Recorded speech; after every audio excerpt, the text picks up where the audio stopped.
Hola.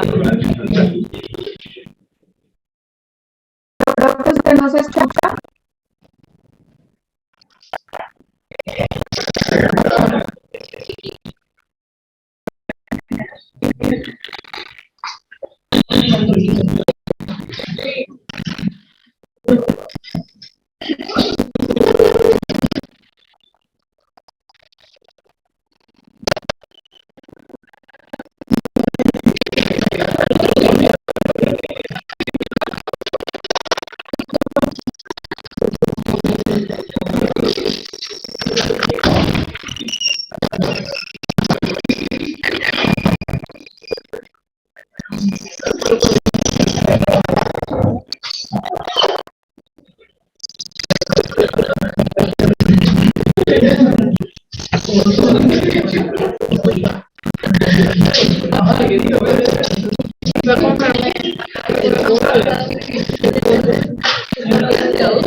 Y lo tengo en mano. Le tengo que copiar acá y Bueno, chicos, vamos a empezar. La clase de hoy es una clase muy general, vamos a hacer temas muy amplios, y esto no se nota, pero bueno. Vamos a tocar temas muy amplios y la idea de tocar estos temas que vayan entendiendo un poquito lo que yo les quise ir explicando en la... ¿Cómo estás? En la clase anterior, en el laboratorio del paciente, a cada uno de los síntomas y cada cosa que nosotros le preguntemos al paciente, tratemos de que sea distinta, no darle opciones, salvar porque no sabe lo que le quiere decir, pero nosotros sí digamos cosas en las que queremos entender. Un ejemplo de esto. ¿Cómo es el valor?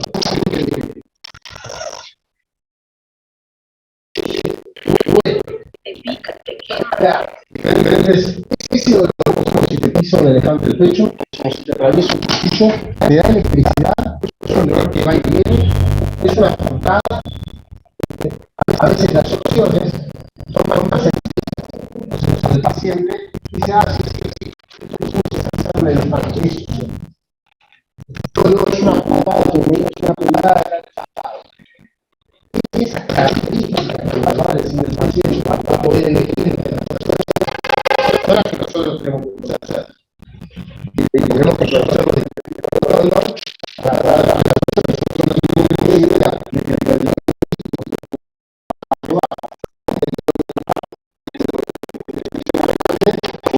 tenemos emoción, el paciente no la puede elegir. Y en todos los síntomas y signos que vamos a ver hoy, la idea es que ustedes vayan haciendo esto, que sepan qué es, cómo se lo tienen que preguntar.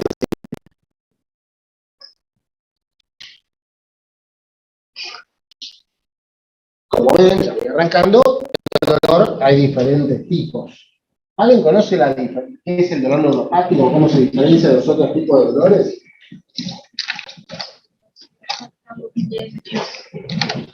Corte, decirlo, sin miedo. No se afecta a los nervios, el neuropático.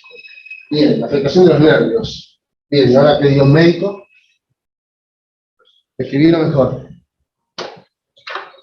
¿Cómo se lo explicas al paciente? ¿Usted siente que se le afectaron los nervios? ¿Cómo se lo explicas al paciente para que te lo pueda decir? Sí, es eso lo que pasa, ¿no? Que siente parestesia o parecía.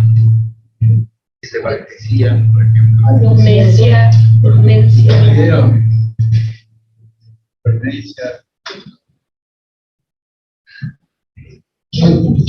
Soy arquitecto, no sé lo que es parestesia. Hormigamiento. Ahí vamos. Un hormigueo, un cosquilleo. ¿Sí? El dolor neuropático es un dolor que se origina o se causa por una lesión directa del nervio y se manifiesta de una manera diferente al dolor visceral o somático. ¿Sí? El dolor somático, claramente cuando te golpeas, cuando tienes una herida y te pones sobre la herida, el dolor neuropático suele doler de manera referida, ¿sí? No calma con analgésicos habituales y se caracteriza por tener alteraciones en la sensibilidad. Entonces yo le preguntaría al paciente, a ver, primero, ¿dónde es que te duele? Me duele acá en la zona del tórax. Perfecto. Ese dolor, si vos te tocas, empeora, o duele más al tocarte, cuando te tocas en la zona golpeada, duele más, claramente. No cambia. Es como el roce. Cuando me rozo, el mismo roce de la ropa, o cuando me pongo el cinturón de seguridad, ahí siento que ese roce sobre la piel me genera un dolor. Y ese dolor es como un golpe, o a veces como electricidad, no, más bien como electricidad. Eso es característico del dolor neuropático. Y la irritación nerviosa no da un dolor como si fuese un golpe. ¿Sí? Mucho más fácil es el dolor somático. ¿Alguien tuvo apendicitis? Bien. Cuando empezó la apendicitis, ¿a dónde te dolía?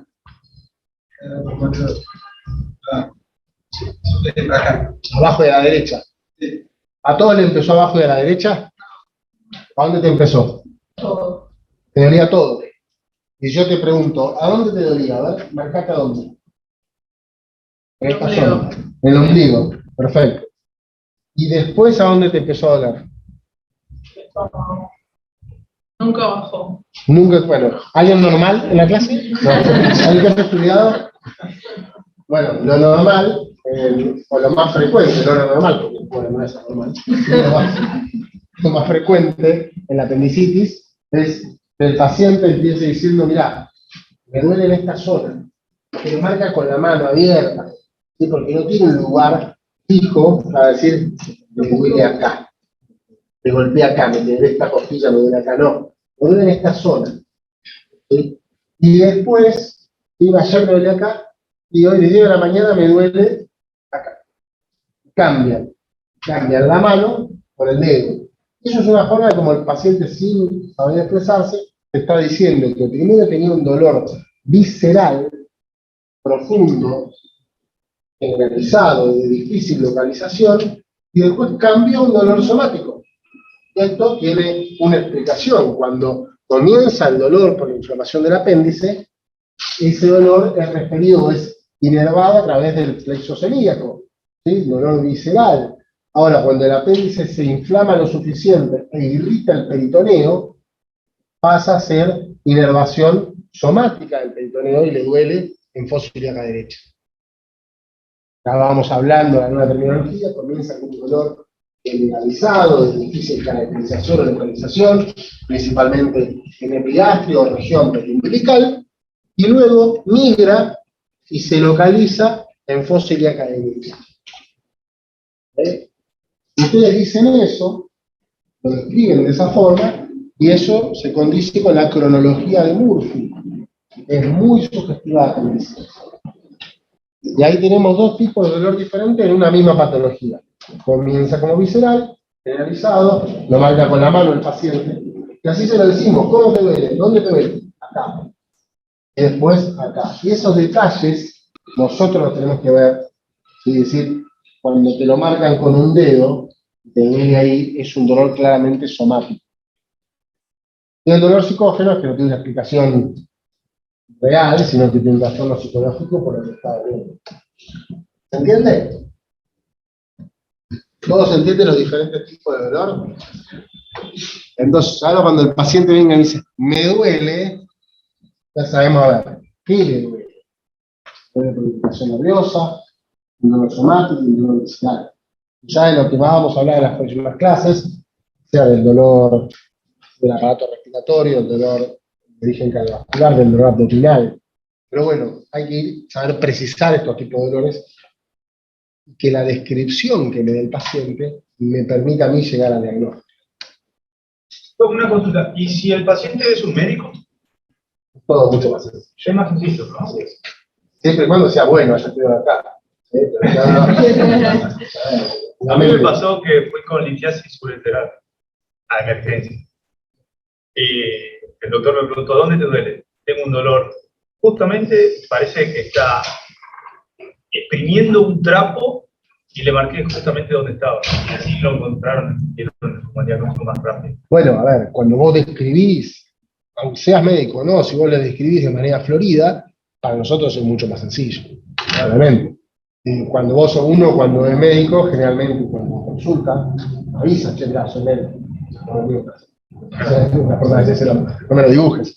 Y uno se presenta como médico porque la forma de hablar también es diferente.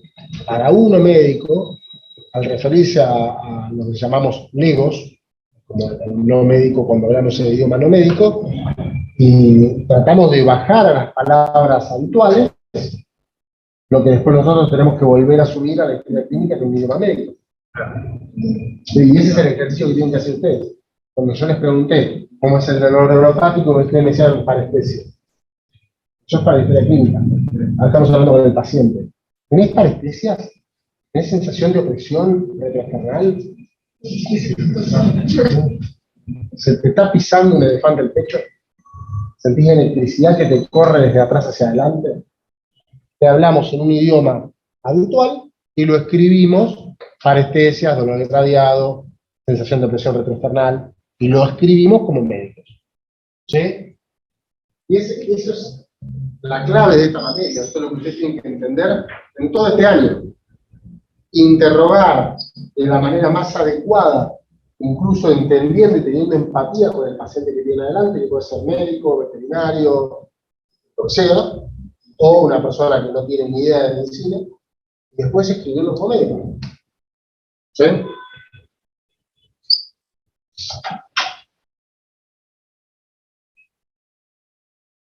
Un poquito más de lo mismo. Entonces, después tienen el tema de acceso a tiempo, ¿no? Pero bien, tranquilos. Comenzamos con lo más importante, que es la anamnesis. Y esta palabra, que va a aparecer mucho durante el año, es el interrogatorio. Tienen que hacer una anamnesis muy exhaustiva. Tienen que llegar hasta el último detalle de lo que el paciente les pueda llegar a decir, porque es esto lo que nos va a permitir tener el diagnóstico. Y cuando vamos a evaluar el dolor, la antigüedad, ¿cuándo empezó este dolor? ¿Hace cuánto que te duele? La localización, si lo puede localizar con una mano, con un dedo. ¿Y a dónde? La irradiación, si comenzó en un lugar y se fue a otro. El carácter punzante, ¿sí? Opresivo, quemante, urente. ¿Sí? ¿Qué características es el dolor? La intensidad, que vamos a ver, o sea, hay formas de... Si bien el dolor es subjetivo, y algunas cosas a uno le duelen mucho, si a otro le duele poco, uno trata de darle una escala al dolor. La más fácil es, hay escalas visuales analógicas, donde cuando el paciente se le pone picaditas felices y tristes, cuánto te duele, o la más fácil, la numérica, de 1 a 10, donde 10 es el peor dolor de tu vida y 0 es sin dolor. ¿En cuánto estás? Obviamente es muy subjetivo, pero uno trata de darle un valor. Y la atenuación, si hay algo que calme ese dolor. Por ejemplo, las posiciones antálgicas, cierta posición que le quita el dolor, hace que le duela menos. Los analgésicos, si es que tomó algún analgésico y mejoró, ¿sí? Hay cosas que pueden calmar el dolor.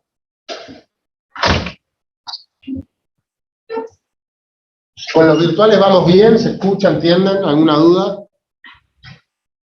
Pueden expresarse por el chat.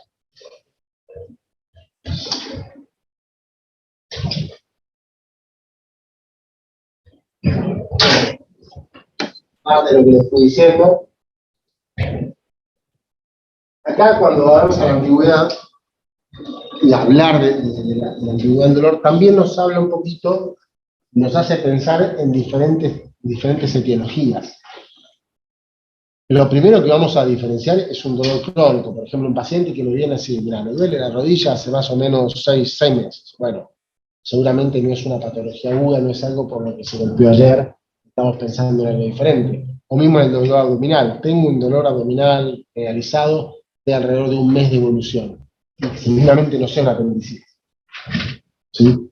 Pero también, a la hora de instalarse, ¿sí? Hay dolores que se instalan de manera inmediata, y hay dolores agudos que se instalan lentamente.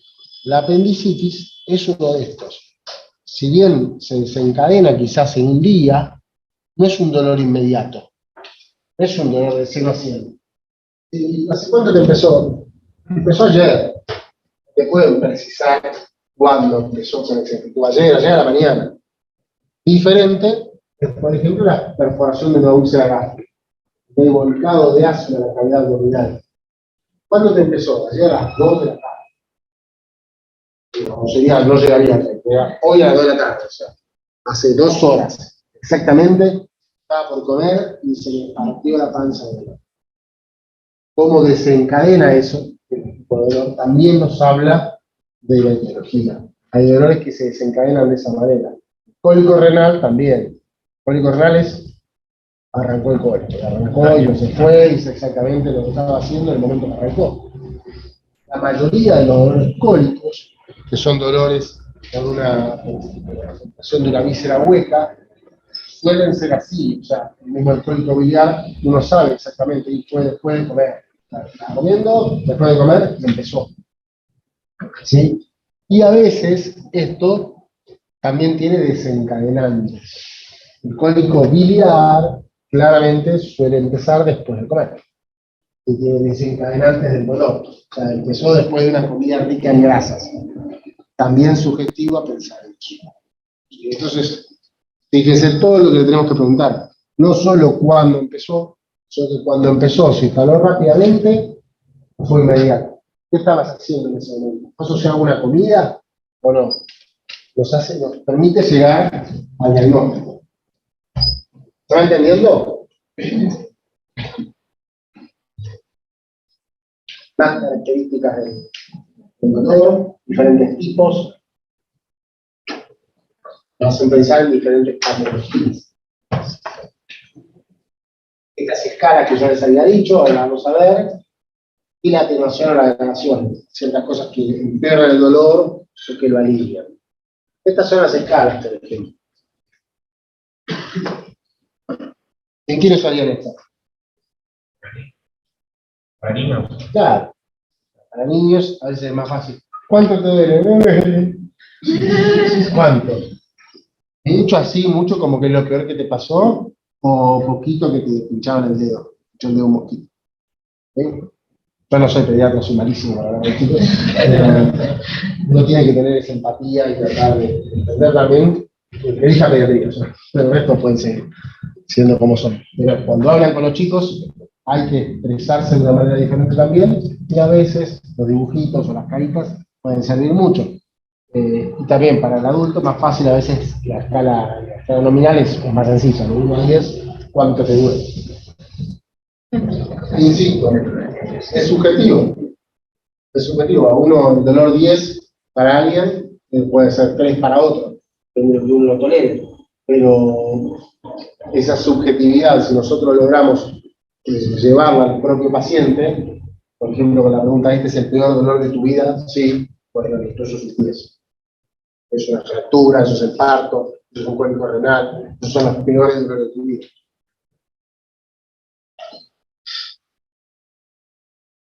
¿Entendió, dolor? ¿Se entendió cómo interrogar al paciente? Y este ejercicio de interrogar lo vamos a hacer con todos los signos y síntomas. Si le preguntamos al paciente, le damos opciones al paciente, digamos que se traba y uno puede decir, bueno, a ver, eso, ¿cómo es? ¿Te pincha? ¿Te quema? ¿Te atraviesa? ¿Te oprime? ¿Te late? Todas esas características que tiene que conocer para darse las condiciones. Es mucho más fácil un multiple choice que una pregunta a desarrollar, ¿no? A desarrollar tiene que saber de verdad. El multiple choice es la respuesta al tanto tuyo.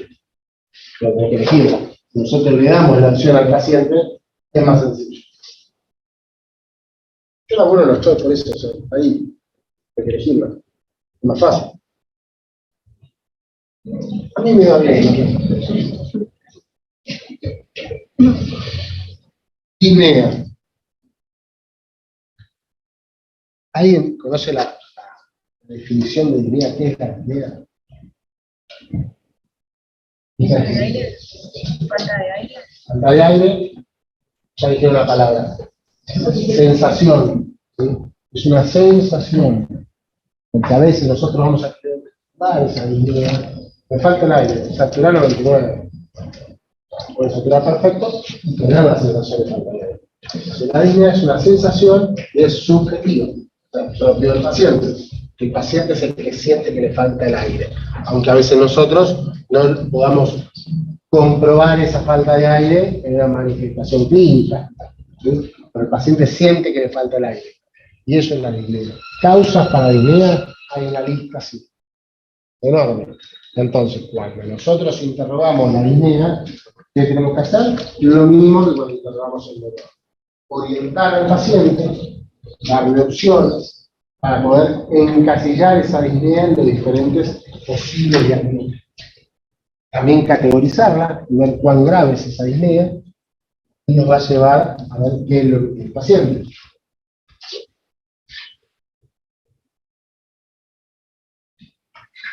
Etiología, yo odio las primeras etiologías porque causas hay miles, es una lista, o sea, después la leo, no tiene sentido.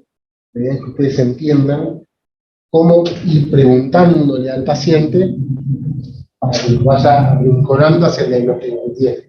Causa de falta de aire, hay cardiovasculares, neurológicas, el mismo dolor, respiratorias, infecciosas, o sea, hay infinidad, tumorales. Entonces, nosotros tenemos que ir orientando para ver qué es lo que tiene. Esta sí es importante. Pregunta ni siquiera de 4, pregunta de 3. O sea, vale menos que su nombre en el examen. Si no saben esto, están automáticamente desaprobados.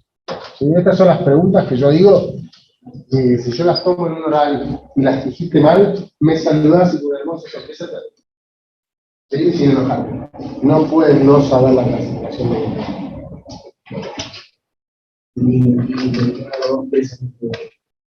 cosas. Tarjeta roja, o sea. 4 grados. Grado 1, 2, 3 y 4, donde grado 4 es el más grave, para mayor disnea, y grado 1 es el más leve. ¿Cómo la vamos a categorizar? De una manera fácil, en cuanto a los movimientos o al esfuerzo que le significa al paciente desencadenar esa disnea. ¿Sí? Una disnea grado 1 es un paciente que presenta falta de aire a esfuerzos mayores a los habituales. Disnea grado 2 habituales, ahí vamos a hablar de la palabra habituales. Disnea grado 3 menores a los habituales, o esfuerzos mínimos. Disnea grado 4 es de reposo. Entonces, acá está bien claro que sería grado 1. Al paciente le significa falta de aire hacer un esfuerzo, correr un poco, subir varios pisos por escalera, o a veces yo lo digo, caminar más de 200 o 300 metros. ¿Sí?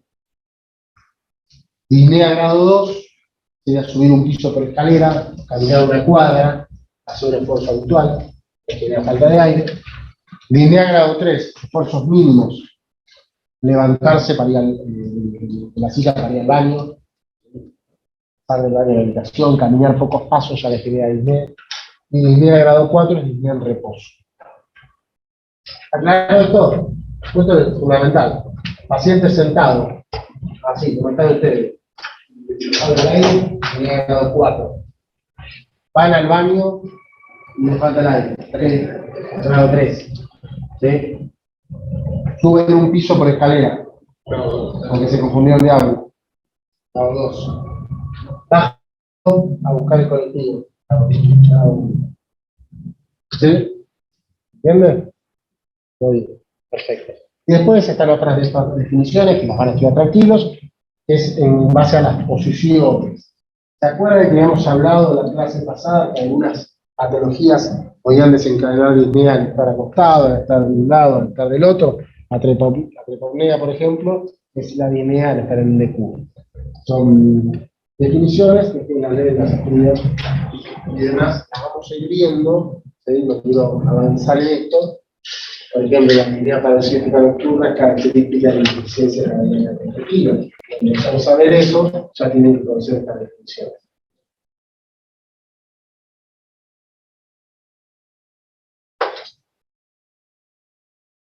Bien. Ahora, ya sabemos los grados de disnea. Vamos a preguntarle más cosas. ¿Cuándo empezó? ¿Sí? ¿Hace cuánto que te falta el aire? Y mirá, yo tengo, la verdad que hace una semana que me vengo sintiendo bastante mal, hice un poquito de fiebre hace 2 días, pero desde ayer que me empezó a faltar el aire. ¿Sí? Y tengo dolor acá en puntada de costado. ¿Qué les parece que puede llegar a ser eso? Una neumonía, una semana de evolución, empeoró las últimas 48 horas, tiene fiebre, hace 24 que le falta el aire. Eso es una neumonía. ¿Cuánto hace que te falta el aire? No, yo si camino una cuadra, ya sé que me falta el aire hace tiempo, pero en la última semana se empeoró y me falta el aire cuando hago pocos pasos. ¿Sí? Eso es una disnea crónica que empeoró su clase funcional. Era clase funcional 2, ¿sí? Y empeoró claramente a clase funcional 3 o 4. Los pasos no sabemos si sentado no tiene falta de aire. La disnea crónica que empeora su clase funcional. Y al interrogatorio, nosotros ya pensamos en 2 cosas diferentes. El primero es una neumonía, el segundo parece una insuficiencia cardíaca. ¿Sí? Por alguna causa crónica de falta de aire o de disnea. Las clases funcionales son los 4 tipos, los 4 grados de la disnea. Y síntomas asociados también, un poco se los fui diciendo. Yo digo paciente que tiene un dolor de puntada de costado, que tiene fiebre, los síntomas empezaron hace 24, 48, 72 horas. Pensamos en una cosa, asociado todos con expectoración, diferente es un paciente que tiene edemas en miembros inferiores. ¿Sí? Ya sabemos que tiene insuficiencia cardíaca tratada, y ahora asoció un poquito de tos, y una expectoración bien clara y de la salmonada, y empeoró su clase funcional. Eso es un edema agudo pulmón por insuficiencia cardíaca. Los síntomas asociados, junto con la disnea, hacemos el diagnóstico. ¿Vamos bien? ¿Se entiende? Pregunten.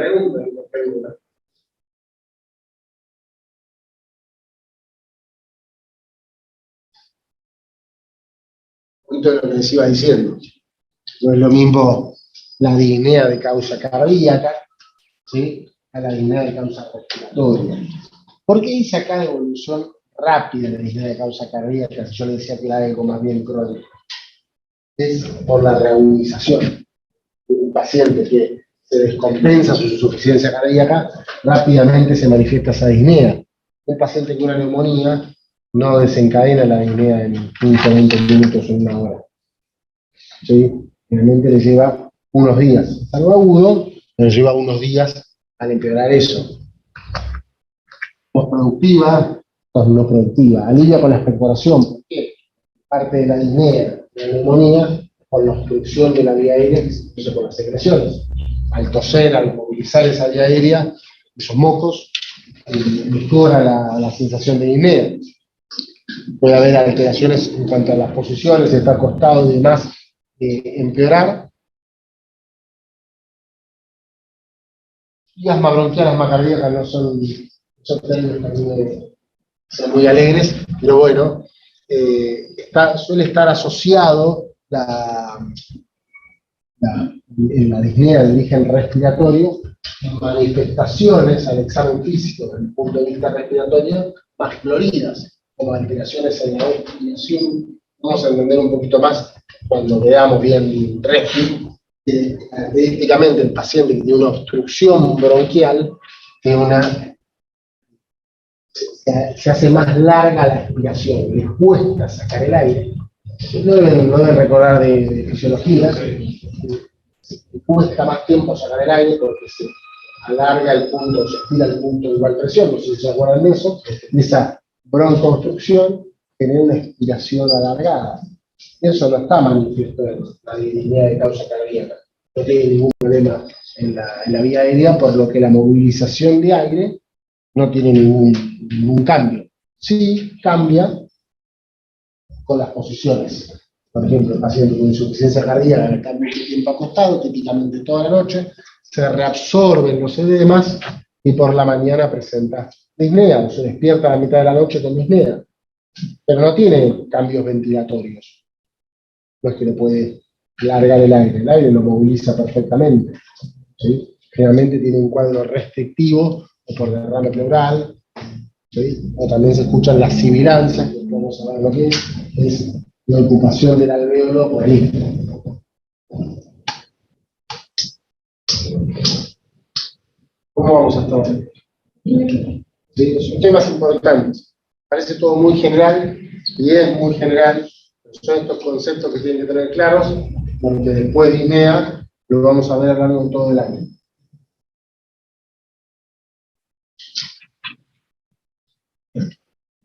Cianosis más fácil es la coloración azulada de la piel o de las mucosas y se caracteriza, o es la manifestación al examen físico del hipoxemia. El paciente que es hipóxemo, que no tiene suficiente oxígeno en los tejidos, se manifiesta con cianosis. De vuelta, causas hay muchas, hay cianosis principalmente centrales, que van a afectar más el eje externo, cianosis más bien periféricas, que nos van a dar diferentes etiologías. ¿Conocen alguna alteración pulmonar, alguna malformación pulmonar que se caracterice por la cianosis? Claro, las alteraciones pulmonares congénitas se caracterizan por estas alteraciones de cianosis central. Es una cianosis ya casi de nacimiento, congénita. Diferente es si yo veo un paciente con una insuficiencia cardíaca que comienza con cianosis generalizada, tanto en cianosis central, en los labios como en los dedos, y es algo de reciente aparición que previamente no tenía. Ahí me hace pensar que hay algo agudo que está pasando, que se está reagudizando su insuficiencia cardíaca. Diferente el cuadro de una cianosis en un recién nacido, una cianosis central por una tetralogía de Fallot. Entonces, la misma manifestación que la cianosis en dos cuadros y dos pacientes completamente distintos.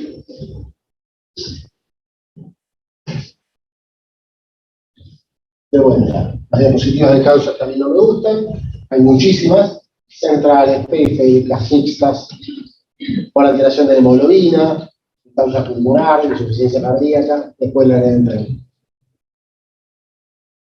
¿Cómo hacemos el diagnóstico? Por anamnesis. Edema. Ya hablamos un poquito de edema en la clase pasada.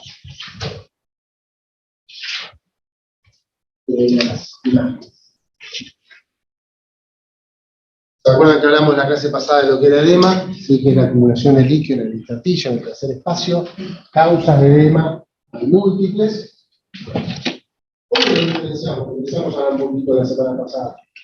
¿Cómo puedo diferenciar un edema de otro? Por ejemplo, el miembro superior. ¿Qué es lo primero que miraría?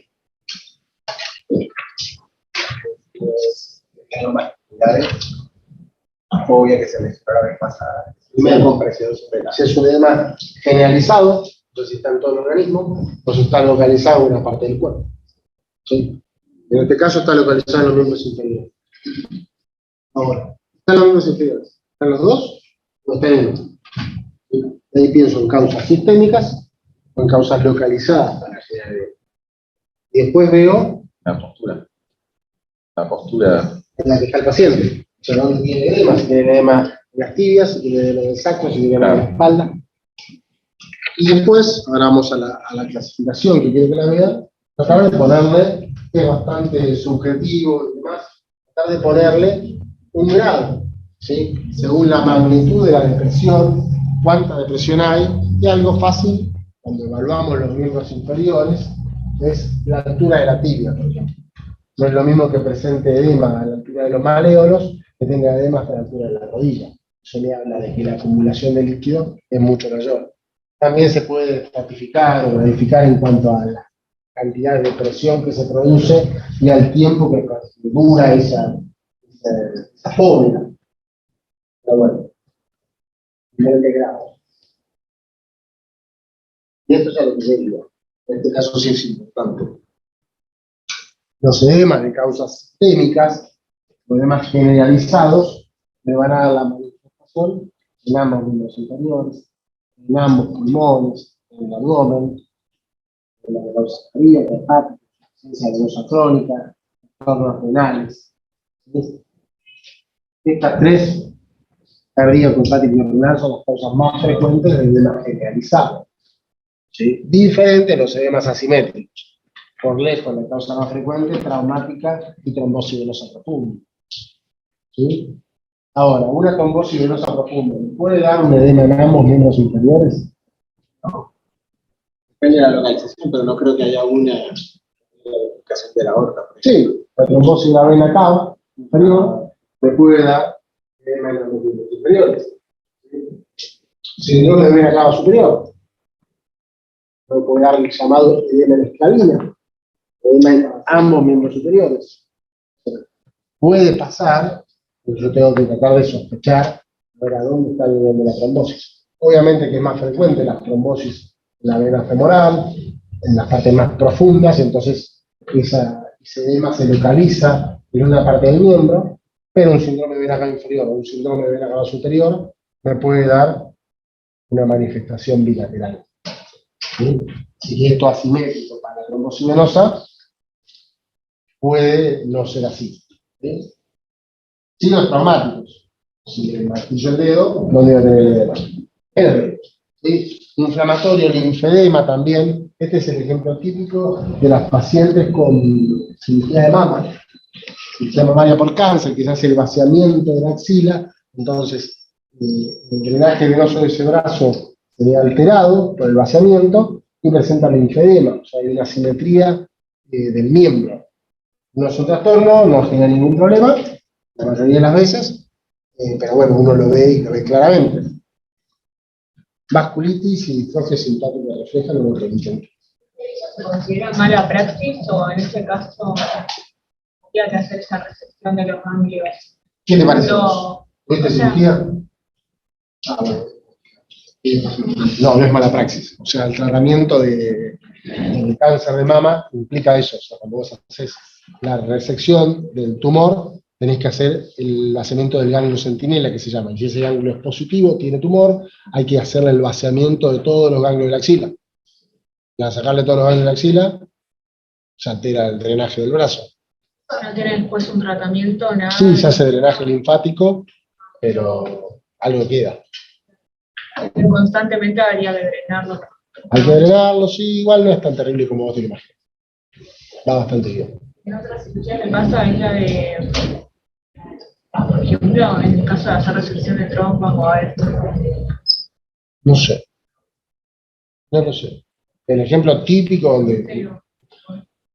No, la verdad que no lo tengo tan fresco, tampoco soy ginecólogo, entonces como no tengo tan fresco ese tipo de cirugías, sí la cirugía de mama que se estuve más cerca, y se ve claramente la simetría del miembro. No sé cuáles son los efectos adversos por el vaciamiento pélvico. Si te digo, te miento. Pero en el brazo se ve claramente la mano. ¿Vamos bien hasta ahora? ¿Sí?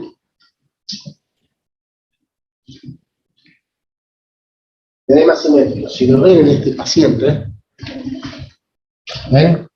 No es lo mismo que el paciente tenga edema acá, el edema acá, o que el edema siga hasta la parte alta de la rodilla, me habla de mayor manifestación. Esta paciente, a ver, aparte del edema, ¿hay algo más que le llame la atención ahí? Cianótico. ¿Qué más? Tiene micosis en las uñas y tiene lesiones o parches. Bien, o sea, tiene lesiones cutáneas, tiene lesiones en las uñas, tiene edemas en ambos miembros inferiores, seguramente tiene algún trastorno de inmunidad, seguramente tiene una insuficiencia venosa crónica, porque estas lesiones pueden ser lesiones por decúbito, lesiones por insuficiencia venosa, tiene edema bilateral. Yo veo eso y digo, este paciente tiene alguna causa de insuficiencia venosa crónica.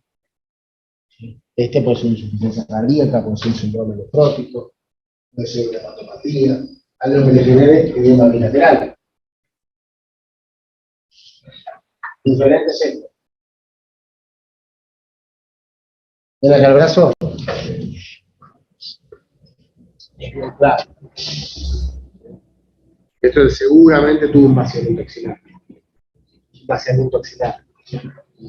Debe ser hay una foto vieja, los vaciamientos hace mucho tiempo eran, las cirugías mamá de crecimiento eran mucho más radicales, vaciamientos más completos y realmente más radicales, y generaban estas alteraciones en el brazo, con muchísimo edema unilateral. Acá tenemos lo mismo, lo ven a nivel del tobillo, y es a veces sobre los rebordes óseos donde nosotros lo podemos ver mejor. La semana pasada me preguntaban, ¿cómo hacer para ver el edema en un paciente obeso? Bueno, toda la semiología en el paciente con obesidad, obviamente que es más difícil de evaluar, porque no, o sea, si yo quiero evaluar sobre un reborde óseo, y ese reborde óseo tiene la interposición de grasa, el examen físico va a ser más difícil, y va a ser más difícil en todo, cuando quiero escuchar los ruidos cardíacos, cuando quiero ocultar los ruidos respiratorios o palpar el hígado, todo va a ser diferente. Pero si yo busco los rebordes óseos, el filo de la tibia o los maleolos, ahí a veces es más notorio, igualmente voy a ver edema. En este caso, si se fijan bien en el tobillo, es la mejor imagen, pero bueno, si se fijan bien en el tobillo, hay una clara asimetría. Hay un edema asimétrico de un miembro inferior, lo primero que pienso a la cabeza, si lo tiene un antecedente traumático, es la trombosis venosa. Tranquilamente puede ser un inicio de tobillo. ¿Me puedo preguntar algo?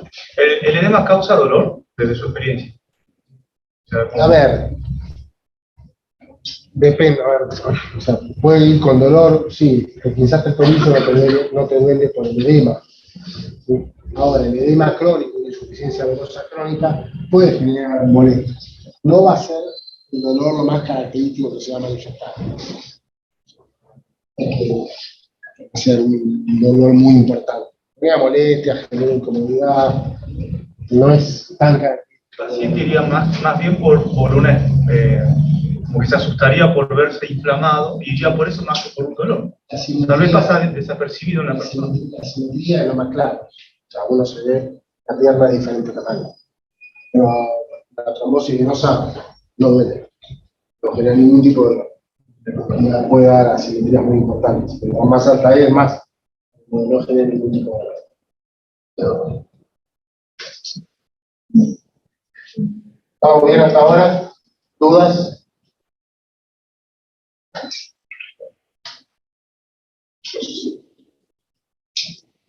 Temas importantes hasta ahora, ¿sí? Dolor, disnea, edema, clasificación de la disnea, diferentes tipos de edemas sistémicos, edemas localizados, bilaterales, unilaterales, los diferentes tipos de dolor, las cosas que tienen que tener en cuenta. El técnico a la sarca, que lo usan mucho, lo he escuchado mucho. La sarca es o sea, la sobrecarga hídrica generalizada. El paciente que está en la sarca es un edema generalizado en todo el cuerpo y se manifiesta no solo con los edemas que nosotros examinamos, por ejemplo, en miembros inferiores, en sacro, donde sea, sino también con líquido en el tercer espacio en todo el organismo. También tiene ascitis, también tiene derrame pleural, también tiene crepitantes pulmonares por sobrecarga de líquido a nivel pulmonar. La sarca es eso, o sea, la sobrecarga hídrica en todo el organismo.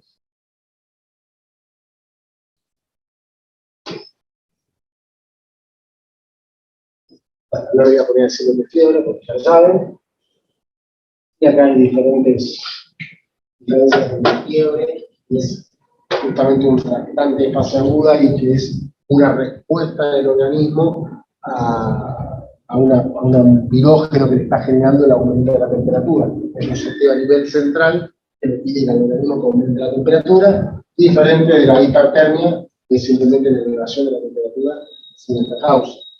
Un ejemplo claro de esto es el paciente con una hipertermia maligna, no tiene un pirógeno que le genere, que le desencadene el aumento de la temperatura, de la contractura muscular es la que le genera la hipertermia. ¿Sí? Bueno, hiperpirexia, fiebre muy elevada, y hipotermia, temperatura por debajo de 35. Acá empezamos con algo importante también, que van a ver que siempre hay rangos. Tratemos de ser objetivos que por encima de 38 fiebre. Después discutimos que existe 27.3, 37.5, por encima de 38 fiebre, por encima de 41,5 si quieren poner hiperpirexia, nunca se lo voy a preguntar, pero por encima de 38 fiebre, por debajo de 35 es hipotermia.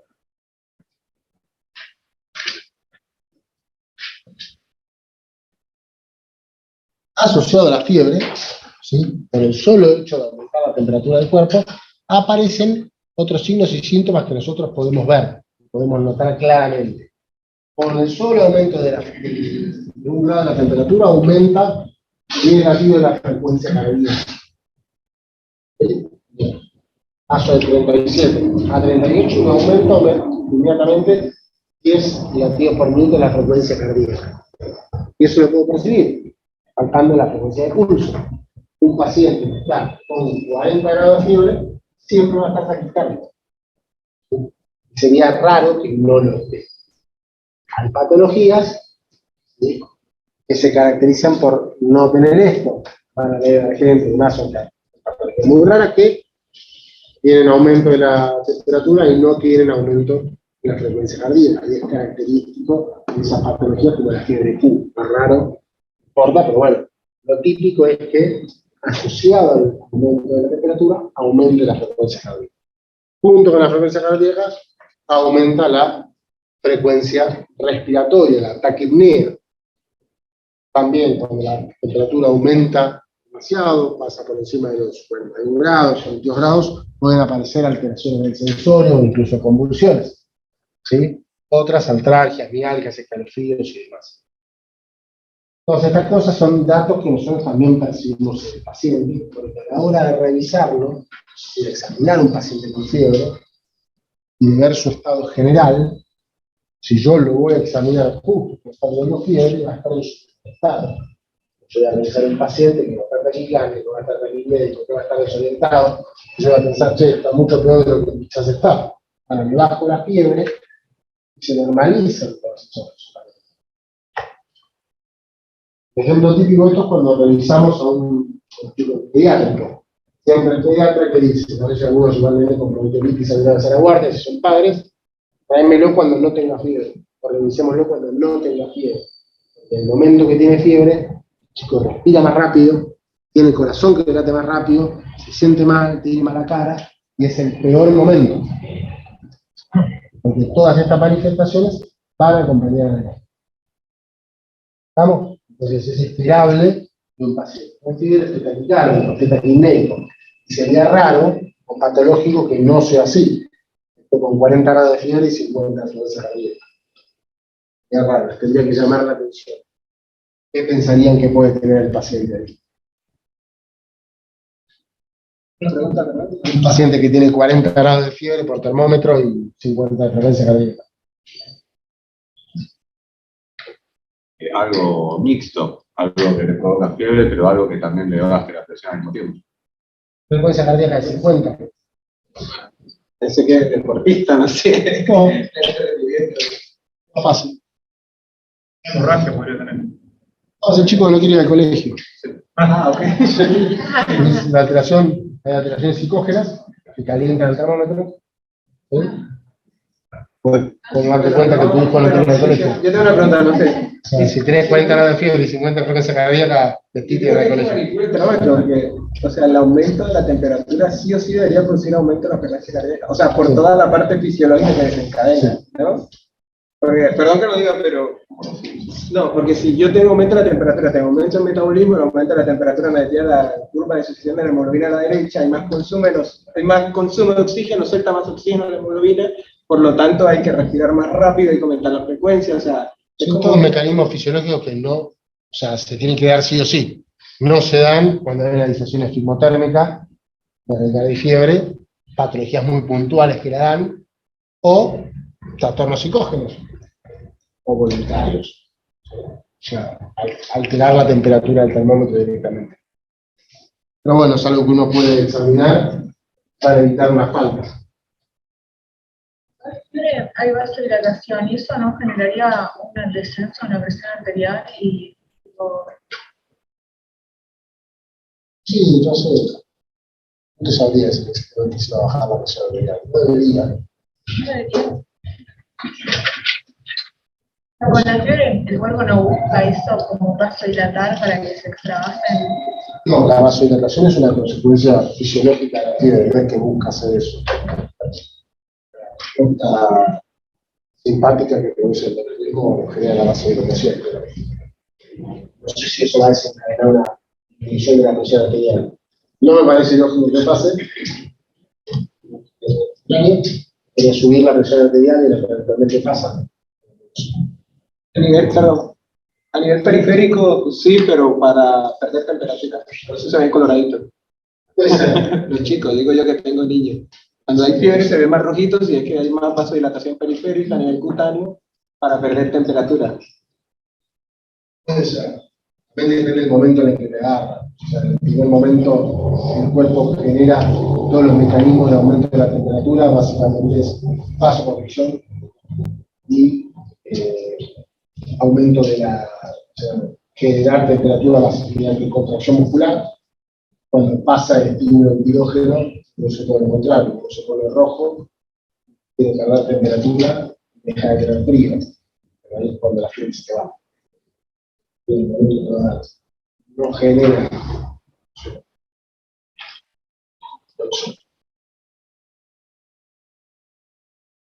Bien, y también de vuelta, ¿cómo se clasifica esta fiebre en cuanto a la manifestación? Presentación de un origen agudo, fiebre prolongada, fiebre de origen desconocido. Este es un diagnóstico típico de pregunta de examen, que es la fiebre de origen desconocido, el paciente que se encuentra en estudio durante al menos 3 semanas o 1 semana de internación con fiebre persistente y sin diagnóstico, fiebre de origen desconocido, hay múltiples causas, la última de las causas es la que se psicógena siempre. Y fiebre del paciente inmunocomprometido.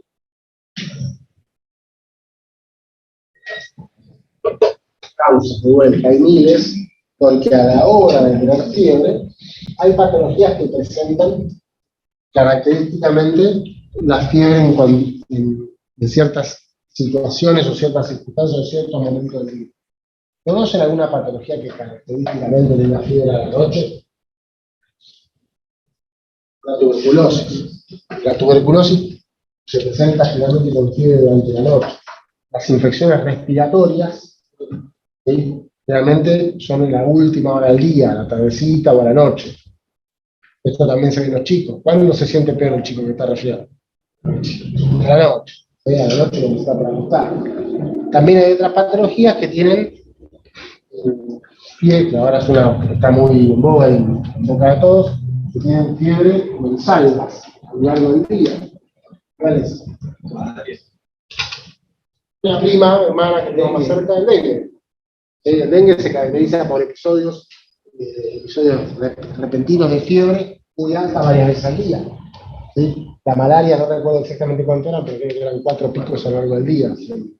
Mucho, pero eran 4 picos a lo largo del día. Son picos de fiebre muy altos y después bajan. El dengue se presenta de la misma manera. Una apendicitis no se presenta de esa forma. La apendicitis tiene un foco de fiebre, le hace un antifebril y baja. ¿Sí? Un cuadro respiratorio habitual, un cuadro infeccioso respiratorio, le das un paracetamol y baja. El dengue, no importa lo que le des, no va a bajar. pero sí, quisiera una pregunta. Hipertermia maligna, bueno, Reis, acá justamente estamos hablando de fiebre. Cuando tenemos la hipertermia maligna no tenemos fiebre, que es un poco lo que les dije hace un tiempo. La fiebre está desencadenada por un patógeno que me aumenta el seteo a nivel central y el cuerpo responde para aumentar la temperatura, que es lo que hace contracción muscular. O sea, y esos chuchos que se producen aumentan la temperatura en respuesta a ese seteo central. En el caso de la hipertermia maligna, hay la patología directamente está a nivel de la contractura muscular. Se produce una contractura muscular generalizada, con rigidez, con involuntarios, y eso genera un aumento de la temperatura. ¿Sí? Pero no es que el cuerpo lo hace para aumentar la temperatura. Una de las complicaciones de la hipertermia maligna es las altas temperaturas de hipertermia que se produce justamente por esta contractura muscular involuntaria. ¿Sí? Y lo que buscamos cuando le damos el antídoto a lo que le generó esta hipertermia maligna, que generalmente está desencadenada por anestésicos, ¿sí? Es liberar esa contractura muscular. ¿Entiende la diferencia entre hipertermia, que es un aumento de la temperatura? Más fácil de entenderlo. Y salgo en verano a correr, corro al rayo del sol y hace 45 grados y me tomo la temperatura y tengo 39 grados. ¿Tengo fiebre? No, tengo hipertermia. Y corro con un buzo puesto a 42 grados, mucho calor, me aumenta la temperatura corporal, seguramente mis mecanismos de equilibrio no lleguen a organizar mi temperatura, pero no tengo un seteo central para estar en 39 grados. Tengo un pirógeno que va a aumentar la temperatura. Tengo hipertermia. ¿Se entiende la diferencia? Sí, profe, gracias. Lo de fiebre de origen desconocido, sí, te lo repito, está igual muy claro en la gente, es un paciente que está siendo estudiado por fiebre durante al menos 3 semanas sin un claro diagnóstico, o 1 semana estando internado. Esto que yo le estoy diciendo puede cambiar a lo largo del tiempo, de lo que yo siempre estudié, todo lo que me digo, se tiene el nombre del libro, ¿sí? Pero esa es la definición de fiebre de origen desconocido. Vamos. ¿Dudas de la clase de hoy? ¿Preguntas? Conceptos claros que quiero ir metiendo en ustedes. Son temas muy sencillos, ¿sí? Son temas muy grandes, que se preguntan siempre, que es importante que los conozcan, porque dolor, higiene, falta de aire, fiebre, es algo de lo que vamos a hablar todo el año. Y la forma en que ustedes lo tienen que interrogar, aprender a interrogarlo, aprender a hacer las preguntas, es fundamental. ¿Sí? Y es cómo aprenden a hacer la anamnesis. Si yo después les presento un caso clínico, le digo, me duele la panza, ¿a dónde te duele? No, déjame que te reviso. ¿Dónde te duele? ¿Cuándo te empezó a doler? ¿Cómo es ese dolor? Calma total, se va hacia el lado, se pinta la encima, se aprieta, se atraviesa, se va hacia la espalda, hace como un cinturón. Todo lo que ustedes le puedan preguntar, y ese punto que va a sacar, le va a permitir tener un mejor día. ¿Vamos, chicos? ¿Listo? Son libres.